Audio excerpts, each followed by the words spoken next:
Hello everyone, welcome to another episode of my YouTube channel.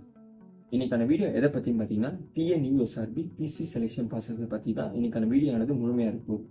PC exam பார்த்தீங்கன்னா 100 mark நடக்கும். அதாவது 70 mark பார்த்தீங்கன்னா general knowledge and psychology நடக்கும். ரெண்டாவது 24 மார்க் ஆனது பார்த்தீங்கன்னா பிசிக்கல் எஃபிஷியன்சி டெஸ்ட், அதாவது பிஇடின்னு சொல்லுவாங்க. அது பார்த்தீங்கன்னா 24 மதிப்பெண்ணுக்கு நடக்கும். மீதி இருக்க 6 மார்க் பார்த்தீங்கன்னா என்சிசி, என்என்எஸ், ஸ்போர்ட்ஸில் நீங்கள் ஏதாவது சர்டிஃபிகேட் வச்சுருந்தா அதுக்கு பார்த்தீங்கன்னா 6 மார்க் கொடுப்பாங்க. மொத்தமாக பார்த்தீங்கன்னா 100 மார்க். இதோட நீங்கள் எவ்வளோ மார்க் எடுத்தால் நீங்கள் கண்டிப்பாக பிசி ஆகலாம்னா மினிமமாக பார்த்தீங்கன்னா 65 முதல் 70 மதிப்பெண் எடுத்தாலே நீங்கள் கண்டிப்பாக பிசி தேர்வில் செலக்ட் ஆகிடுவீங்க. மறக்காமல் நம்ம வீடியோவை முழுமையாக பாருங்கள். ஏன்னா பிசி செலெக்ஷன் ப்ராசஸ் பார்த்தீங்கன்னா 5 பாட்டாக இருக்குது. அந்த 5 பாட்டாக பார்த்தீங்கன்னா நான் முழுமையாக எக்ஸ்பிளைன் பண்ண போகிறேன்.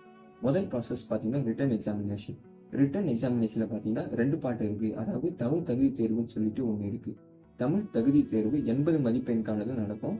அதில் நீங்கள் 32 மதிப்பெண் மேலே எடுத்தாகணும். அப்படி எடுத்தால் மட்டும்தான் பார்ட் 2 ஆகிய ஜென்ரல் ஸ்டடீஸ் அண்ட் சைக்காலஜி பேப்பரை கரெக்ஷன் பண்ணுவாங்க. பார்ட் 2ல் பார்த்தீங்கன்னா ஜென்ரல் ஸ்டடீஸ் அண்ட் சைக்காலஜி சொல்லிட்டு 2 இருக்கும். ஜென்ரல் ஸ்டடீஸில் பார்த்தீங்கன்னா நீங்கள் 45 மதிப்பெண் எழுதுவீங்க.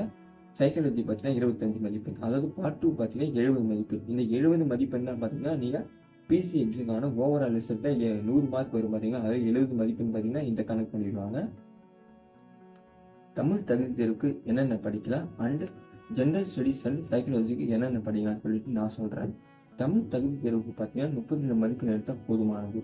அதனால பார்த்தீங்கன்னா நீங்கள் 8, 9, 10 தமிழ் புக்கை, ஸ்கூல் புக்கை படித்தாலே போதுமானதாக இருக்கும். அண்டு ஜென்ரல் ஸ்டடீஸ்க்கான சைக்காலஜி பார்த்தீங்கன்னா சைக்காலஜிக்கு நீங்கள் யூடியூப்பில் நிறைய வீடியோ இருக்குது. அதை நீங்கள் ஜஸ்ட் டெய்லியும் ப்ராக்டிஸ் பண்ணாலே போதும். அதில் நீங்கள் பாஸ் பண்ணிடலாம். அண்டு ஜென்ரல் ஸ்டடீஸுக்கு பார்த்தீங்கன்னா 6 முதல் 10 ஸ்கூல் புக்கை மட்டும் பார்த்தீங்கன்னா சயின்ஸ் சோஷியல் ஆனது நீங்கள் முழுமையாக படித்தே ஆகணும். முழுமையாக படித்தா மட்டும் பார்த்தீங்கன்னா உங்களால் அதில் கேட்குற 45 மார்க்கு உங்களால் ஒரு 40 கண்டிப்பாக எடுக்க முடியும். அதுலேயும் பார்த்தீங்கன்னா கரண்ட் அஃபேர்ஸ்னு இருக்கும், ஜென்ரல் நாலேஜ்னு சொல்லிட்டு ஒரு தனித்தனியாக உள்ள இருக்குது. அதுக்கு நான் தனியாக ஒரு வீடியோ பார்த்தீங்கன்னா முழுமையாக கூட ட்ரை பண்ணுறேன். அடுத்து பார்த்தீங்கன்னா பிஎம்டி, அதாவது physical measurement test. Physical measurement டெஸ்ட்டில் பார்த்தீங்கன்னா மென் அண்ட் உமனுக்கு தனித்தனியாக நான் சொல்கிறேன். அதாவது general category MBC, BC, OBC அதுக்கான கேட்டகரி ஹைட் பார்த்தீங்கன்னா 170 சென்டிமீட்டர், அதாவது 170 சென்டிமீட்டர் இருந்தால் மட்டும்தான் உங்களால் பிசி எக்ஸாம் எழுதவே முடியும். 170 சென்டிமீட்டரானது நீங்கள் கண்டிப்பாக இருக்கணும். அதுக்கப்புறம் பார்த்தீங்கன்னா செஸ்ட் எக்ஸ்பேன்ஷன். செஸ்ட் எக்ஸ்பேன்ஷன் பார்த்தீங்கன்னா நார்மல் ஸ்டேஜில் 81க்கு மேலே இருக்கணும். எக்ஸ்பேன்ஷன் ஸ்டேஜில் பார்த்தீங்கன்னா 5 சென்டிமீட்டர் எக்ஸ்பேன்ஷன் இருக்கும். அதாவது 81 நார்மல் இருந்தால் 86 பார்த்தீங்கன்னா எக்ஸ்பேன்ஷன் சைஸே இருக்கணும். எஸ்சி எஸ்டிக்கு பார்த்தீங்கன்னா ஹைட் ஆனது 167 சென்டிமீட்டர் இருந்தாலே போதுமானது. நெக்ஸ்ட் உமனுக்கு பார்க்கலாம் வாங்க. உமனுக்கு பார்த்தீங்கன்னா general category MBC, BC, OBC அந்த கேட்டகரியில் பார்த்தீங்கன்னா 159 சென்டிமீட்டராவது கண்டிப்பாக இருந்தே ஆகணும். தென் எஸ்சி எஸ்டி கேட்டகரியில் பார்த்தீங்கன்னா 157 சென்டிமீட்டர் இருந்தாலே போதுமானது. மூணாவது பார்த்தீங்கன்னா எண்டூரன்ஸ் டெஸ்ட். இந்த எண்டூரன்ஸ் டெஸ்ட் பார்த்தீங்கன்னா இதுக்கு உமனுக்கு மென் தனியாக நடக்கும். மென்னுக்கு பார்த்தீங்கன்னா 1.5 கிலோமீட்டர் ரன்னிங் ஆனது நீங்கள் 7 நிமிடத்தில் ஓடி ஆகணும். அண்ட் விமனுக்கு பார்த்தீங்கன்னா 400 மீட்டர் ரன்னிங் பார்த்தீங்கன்னா நீங்கள் 2.5 நிமிஷத்தில் ஓடி ஆகணும். இதுவே நீங்கள் எக்ஸ் சர்வீஸ் மேன் இருந்தீங்கன்னா 1.5 கிலோமீட்டர் பார்த்தீங்கன்னா நீங்கள் 8 நிமிஷத்தில் ஓடி ஆகணும். இது மட்டும் தான் பார்த்தீங்கன்னா இண்டிவிஜுவல் டெஸ்ட்டில் இருக்கும். அடுத்த ப்ராசஸ் பார்த்தீங்கன்னா பிசிக்கல் எஃபிஷியன்சி டெஸ்ட், அதாவது பிஇடி. இதுக்கு என்னென்ன கேட்டகரி இருக்குன்னு சொல்லி நான் சொல்கிறப்பாங்க. இதுக்கு தனி ஈவெண்ட்லாம் இருக்குது. அதாவது கயிறு ஏறுறது, long jump, high jump, running.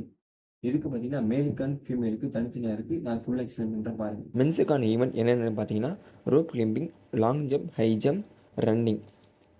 Rope கிளைம்பிங்கில் பார்த்தீங்கன்னா 5 மீட்டர் இல்லை 6 மீட்டர் நீங்கள் ஏற வேண்டியதாக இருக்கும். 5 மீட்டருக்கு ஏறிங்கன்னா 1 ஸ்டார் தான் கொடுப்பாங்க. அதுவே நீங்கள் 6 மீட்டர் ஏறிட்டிங்கன்னா உங்களுக்கு பார்த்தீங்கன்னா 2 ஸ்டார் கொடுப்பாங்க. அதிகபட்சம் நீங்கள் என்ன பண்ண ட்ரை பண்ணணும்னா 2 ஸ்டார் எடுத்து தான் ட்ரை பண்ணணும்.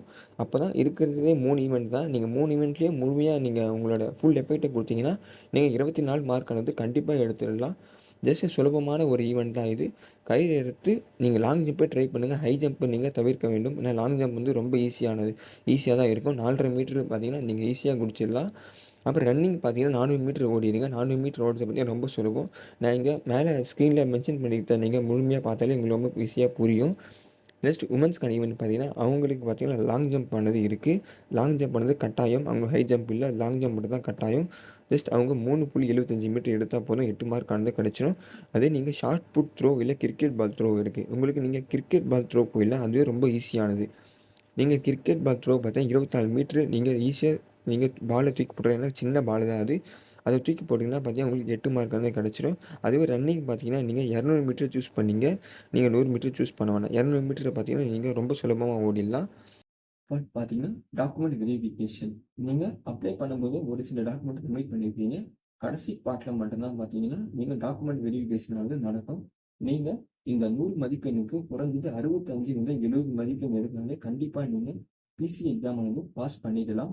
ரொம்ப சுலபமான ஒரு எக்ஸாம் தான் இது. நீங்கள் கண்டினியூவாக படித்தா மட்டும் போதும். குறைஞ்சது இன்னும் நோட்டிஃபிகேஷன் ஆனது வெளியே வரல. போன தடவை பார்த்தீங்கன்னா நோட்டிஃபிகேஷன் ஆனது இந்த ஆகஸ்ட் அண்ட் செப்டம்பர் மந்த்லேயே பார்த்தீங்கன்னா அப்ளிகேஷன் டேட் எல்லாமே பார்த்தீங்கன்னா முடிஞ்சது. அண்டு டிசம்பர் 10 பார்த்தீங்கன்னா போன வருடம் எக்ஸாம் ஆனது நடந்து முடிஞ்சது. ஆனால் இந்த வருஷம் இன்னும் நோட்டிஃபிகேஷனே விடலை. ரொம்ப டைம் ஆயிடுச்சு. எஸ்ஐ நோட்டிஃபிகேஷன் விடலை, பிசி கான்ஸ்டபிள் நோட்டிஃபிகேஷன் விடலை. நோட்டிஃபிகேஷன் ஆனது கண்டிப்பாக வெளியே வந்துடும். நீங்கள் மனம் தவற விடாமல் தைரியம் பார்த்தீங்கன்னா படிக்க ஆரம்பிச்சுங்க. கண்டிப்பாக பார்த்தீங்கன்னா போலீஸ் கனவை நீங்கள் கண்டிப்பாக வெல்லலாம். நன்றி.